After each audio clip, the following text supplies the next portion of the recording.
I was actually in a canoe on the lake, and it was a beautiful lake. And I start hearing this big billowing sound across the water.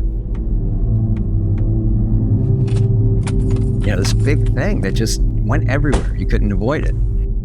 And I'm like, what is that? And so I kind of figured it was some kind of an instrument. So I rode in, and I go in the little rehearsal shack they had there. I go in, and there's this guy, and he's playing bass. He's got the thing on his lap, and he's just thunking notes and letting them ring. And that was the sound, And I'm like, hey man, that's a bass guitar, right?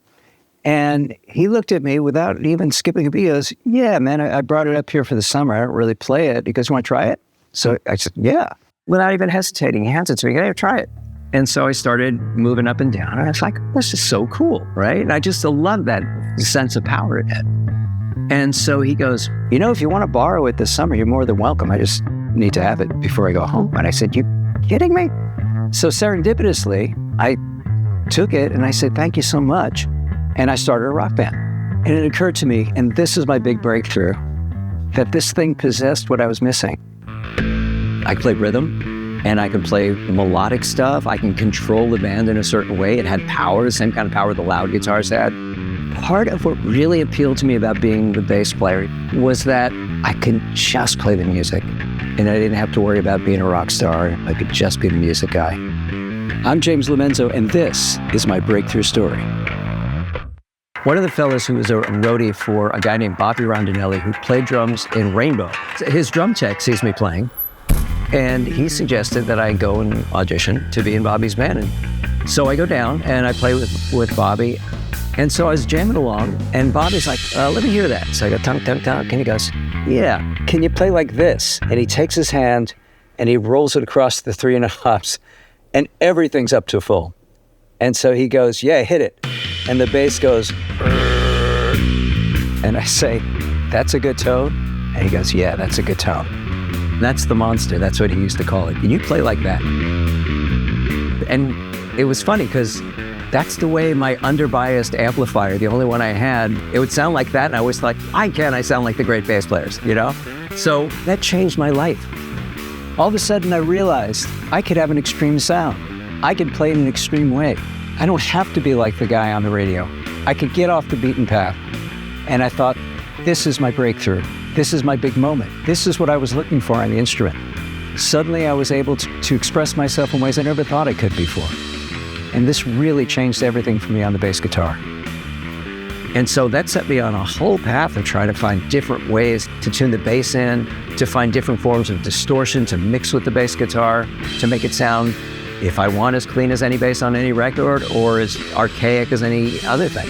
I discovered later on that my go-to sound turned out to be something in between all that.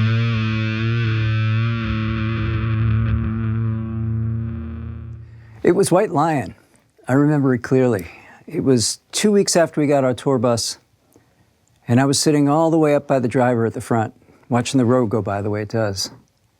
And I thought to myself, geez, this is my job. I did it, man. I finally got a job doing this. White Lion wasn't a metal band. Categorized us as a glam band. Actually, we were just a really good rock band. We used to jump around like whirling dervishes in White Lion back in the 80s. That's not a very metal thing.